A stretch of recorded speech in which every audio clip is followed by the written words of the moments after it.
Lumen nomor 11.832,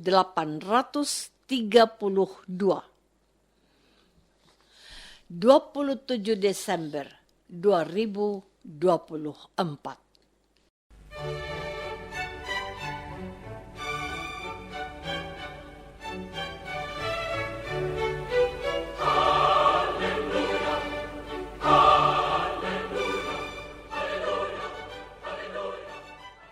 Saudara pendengar di segenap penjuru tanah air, selamat bergabung dengan Lumen Indonesia.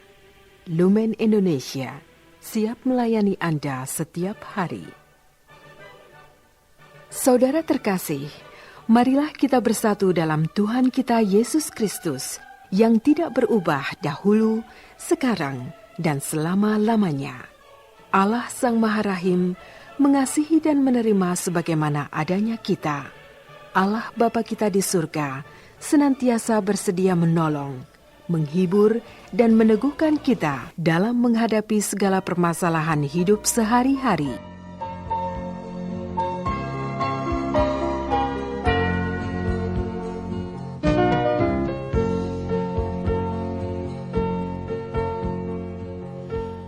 Saudara-saudari, marilah kita mendengarkan renungan dengan judul Yohanes Penginjil.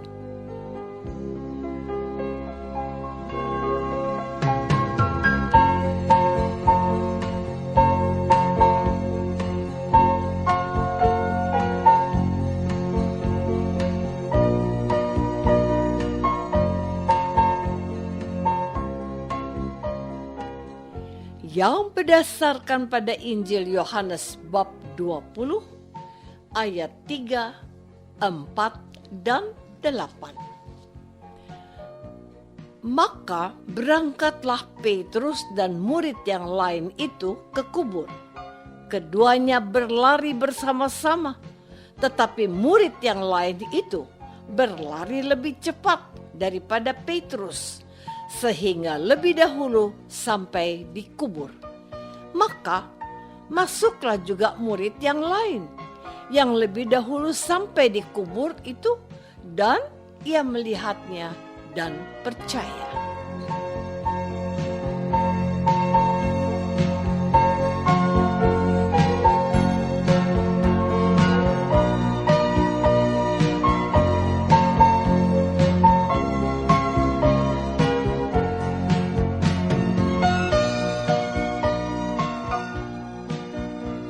Dalam nama Bapa dan Putra dan Roh Kudus.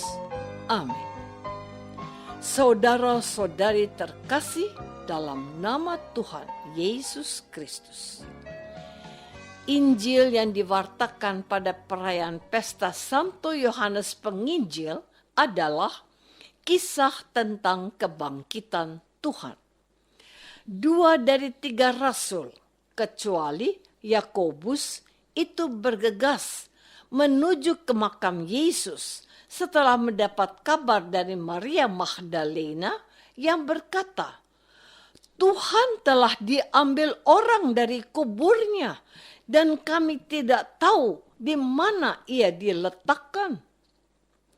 Baik Petrus atau Yohanes yang menamakan dirinya murid yang lain berlari-lari secepat-cepatnya ke pemakaman. Yohanes yang lebih muda sampai terlebih dahulu. Namun karena gitu besar cintanya kepada gurunya, membuat dia sangat bersemangat untuk membuktikan kebenaran berita tersebut. Ia menulis bahwa Petruslah yang pertama-tama masuk ke dalam makam. Dirinya kemudian menyusul. Tulisnya, murid yang lain itu melihatnya dan percaya. Percaya akan apa? Percaya akan kitab suci. Sebab selama itu mereka belum mengerti isi kitab suci yang mengatakan bahwa ia harus bangkit dari antara orang mati. Yohanes mau mengatakan bahwa Yesus sungguh telah bangkit menurut kitab suci.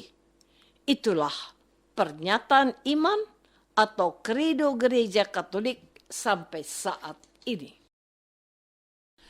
Saudara-saudari terkasih, Yohanes telah menulis Injilnya dengan gaya yang berbeda dari Injil-Injil sinoptik.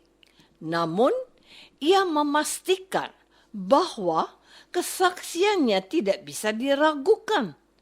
Di akhir Injilnya, Yohanes menulis seperti ini. Memang, masih banyak tanda lain yang dibuat Yesus di depan mata murid-muridnya yang tidak tercatat dalam kitab ini. Tetapi semua yang tercantum di sini telah dicatat supaya kamu percaya bahwa Yesuslah Mesias, Anak Allah, dan supaya kamu memperoleh hidup dalam namanya. Yohanes bab 20 ayat 30 dan 31. Tegasnya lagi, masih banyak hal-hal lain lagi yang diperbuat Yesus. Tetapi jikalau semuanya ini harus dituliskan satu persatu, maka agaknya dunia ini tidak dapat memuat semua kitab yang harus ditulis itu. Yohanes bab 21 ayat 25. Memang terkesan bombastis, namun Yohanes lebih menekankan kepada para pendengarnya semua kesaksiannya adalah kesaksian yang benar. Tujuannya jelas, seperti dirinya percaya bahwa Yesus sudah bangkit. Kita pun harus percaya kepada Yesus agar beroleh hidup yang kekal dalam namanya. Saudara-saudari terkasih, Rasul Yohanes juga menulis 3 surat yang menjadi bagian dari kitab suci Perjanjian Baru. Salah satu surat yang menarik perhatian Santo Agustinus. Uskup Agustinus menuliskan begini.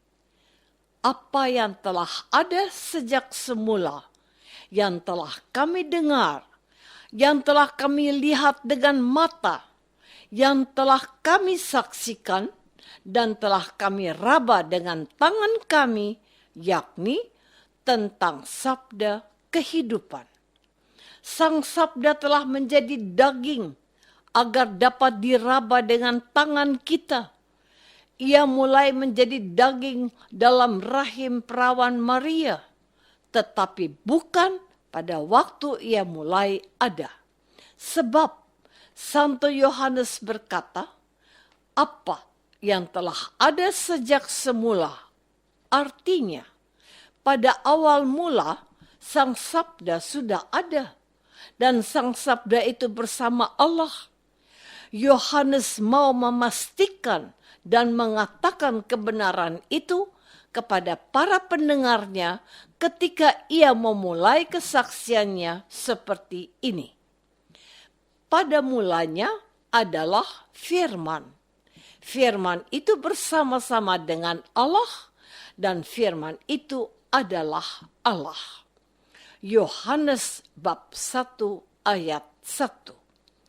Yohanes menegaskan bahwa kelahiran Yesus melalui Santa Perawan Maria yang baru saja kita rayakan pada hari raya Natal itu adalah bukti kasih Allah.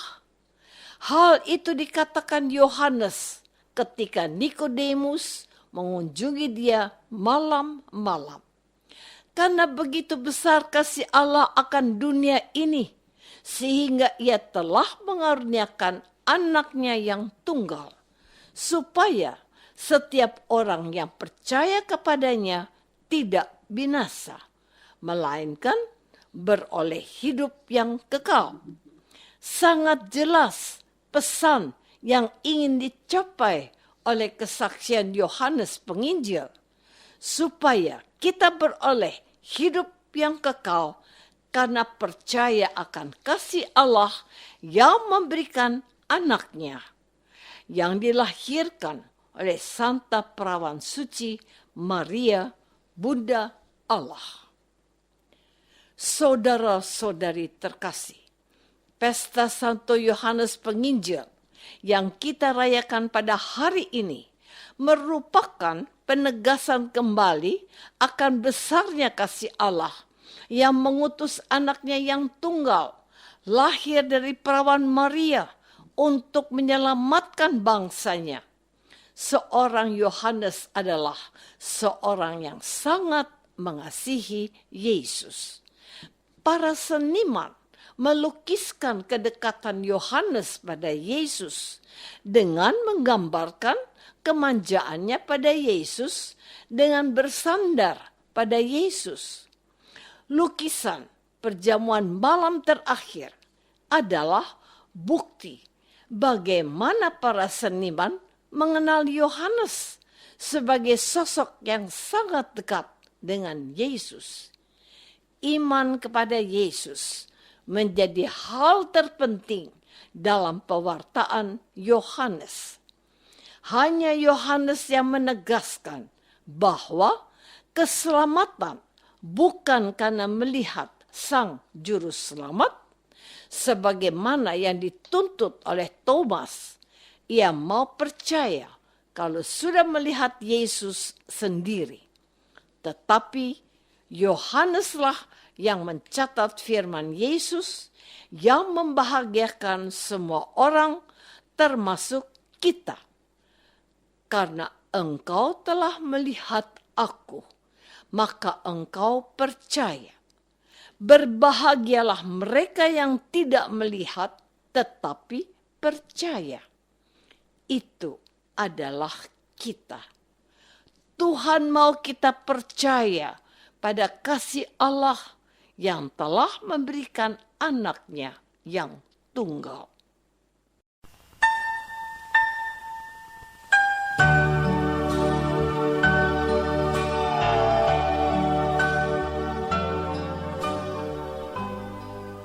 Saudara terkasih, marilah kita masuk dalam saat hening sejenak untuk meresapkan renungan yang baru saja kita dengar bersama dalam kehidupan iman kita masing-masing.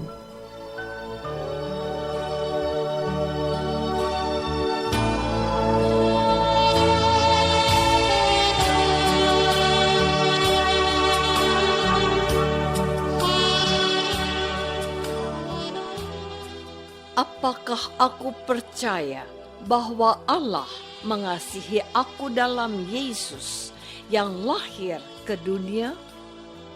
Marilah kita berdoa. Bapa yang Maha Baik, terima kasih akan kesaksian Rasul Yohanes yang sungguh mengasihi Yesus. Tambahkanlah iman kami dan suburkanlah cinta kami kepada Yesus yang telah Kau utus untuk menebus kami. Dialah Yesus Putramu, Tuhan kami. Amin.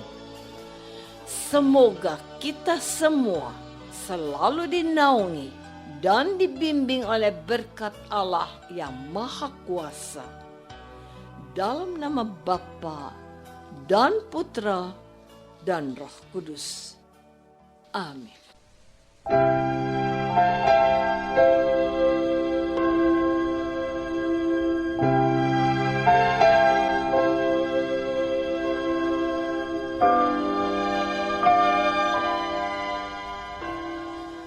Segenap pengurus Lumen Cahaya Indonesia mengucapkan Selamat Natal 2024.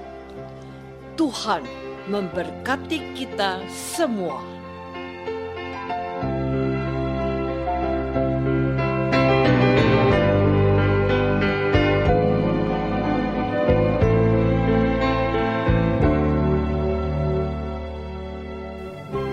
Dengan penuh kasih dan sukacita, Lumen Indonesia mengundang saudara-saudara seiman di segenap penjuru tanah air. Sekiranya ada tanggapan ataupun saran, kirimkan surat Anda ke Lumen Indonesia.